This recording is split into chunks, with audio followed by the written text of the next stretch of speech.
Okay, guys, part 2 of my Star Trek Enterprise season 1 ending episode in the discussion, and hopefully re-understanding, and hopefully it may all make sense by the end of this video on why exactly Earth ends up the way it is in the 31st century when Archer and Daniels end up stuck in the 31st century.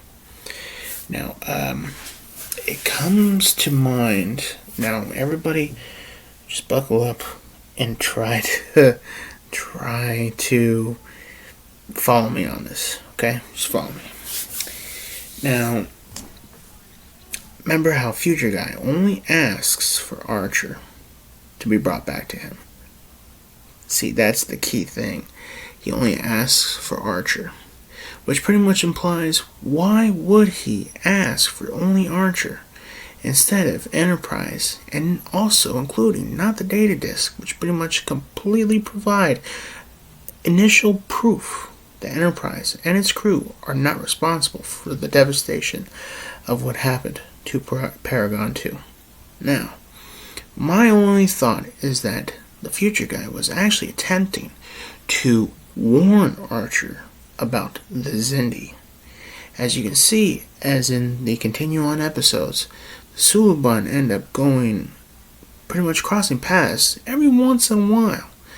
But the thing is, that is mainly the point to which Future Guy is trying to get to Archer. He wants to tell him early so that way he can prevent the attack, the first part of the attack from the Xindi on Earth. And of course, that would be very well integrated into the plan of stopping the Xindi attack, the initial attack from the probe. Into which, if that information is given from Future Guy to Archer, and Archer, of course, will obviously tell and alert Starfleet to this potential threat. Starfleet, of course, will take all preventative measures to make sure that that they are pretty much prepared to take on the probe, possibly destroy and prevent the lives lost within that attack. Then, as of course this whole combination of events is going on, the time goes on, and the probe, of course, initially it starts its attack, but is intercepted by, of course, maybe a couple of a small attack group or defensive group surrounding Earth, maybe by Vulcans, Tellarites, and of course Starfleet ships, and they intercept it and are able to destroy it before it does so much critical damage as it does actually within the episode of the last episode of the second season. So within this information, and of course with this horrific attack completely evaded, completely stopped, they take into this consideration that the Xindi are a threat, and they know exactly where they are. So,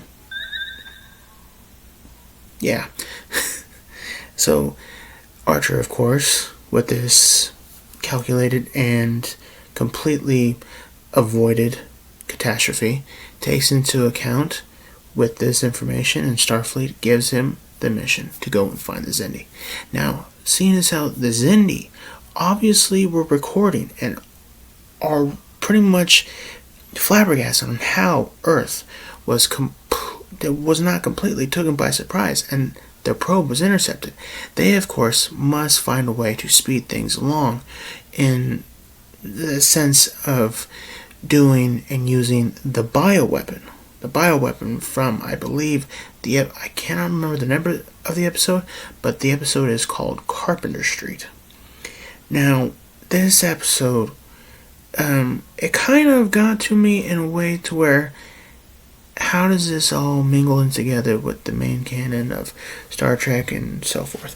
But it significantly kind of splinters off, but altogether it just makes sense into the ending of the episode. But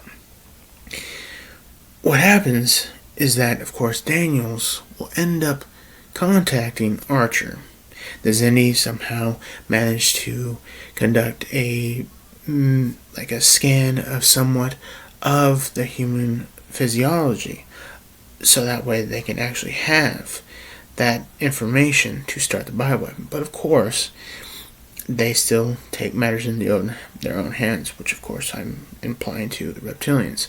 The reptilians will obviously take this into consideration, ask the sphere builders to send them back in time to, of course, evade humans and all potential threats, into which Daniels might not get to them in time in the sense of actually stopping them. And of course, the Zindi, they may have already gotten all the blood types for this bioweapon. And of course, the bioweapon, which of course is infused with all 8 blood types of all major parts of the population of Earth, back of course in 2000.